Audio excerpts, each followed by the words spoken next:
Hello, auspiciousness to you all. ဒီနေ့မှာတော့ဒီနေ့ခေတ်ဒီ digital age ပေါ့နော်ဒီ digital ခေတ်ထဲမှာတွေ့ရများလာတဲ့စကားလုံးလေး၃လုံးကို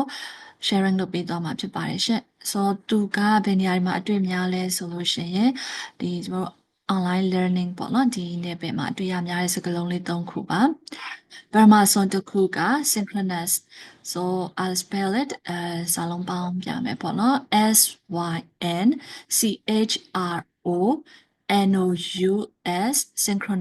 synchronous means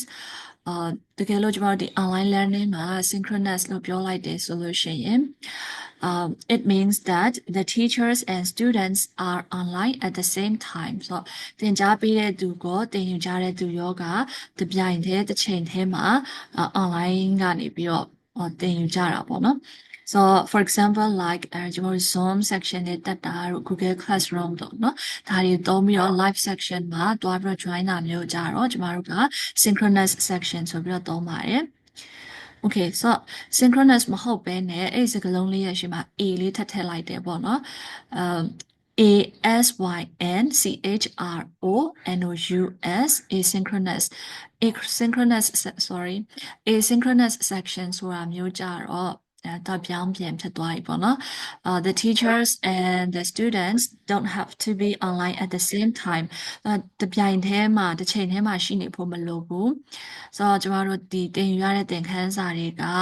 pre-recorded ကြိုပြီးတော့တွင်းထားတာမျိုးဖြစ်နိုင်တယ် written ကြိုပြီးတော့ရေးထားတာမျိုးဖြစ်နိုင်တယ်ပေါ့နော်အဲ့ဒါတွေကိုမှဒီ students က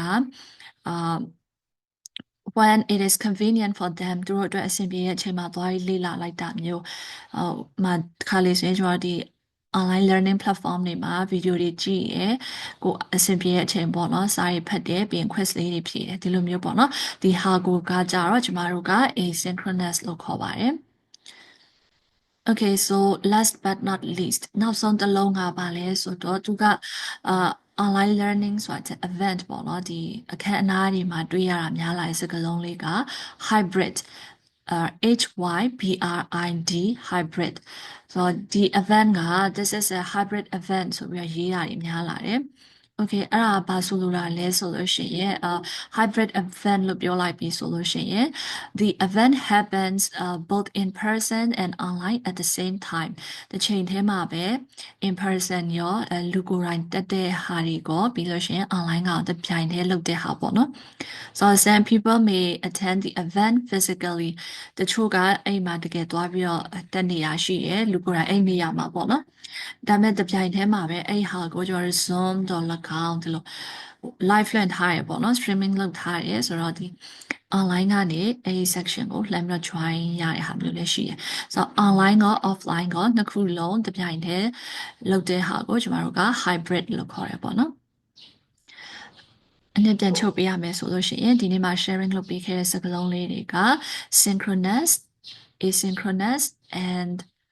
hybrid okay so have a nice day to you all bye bye and see you in the next video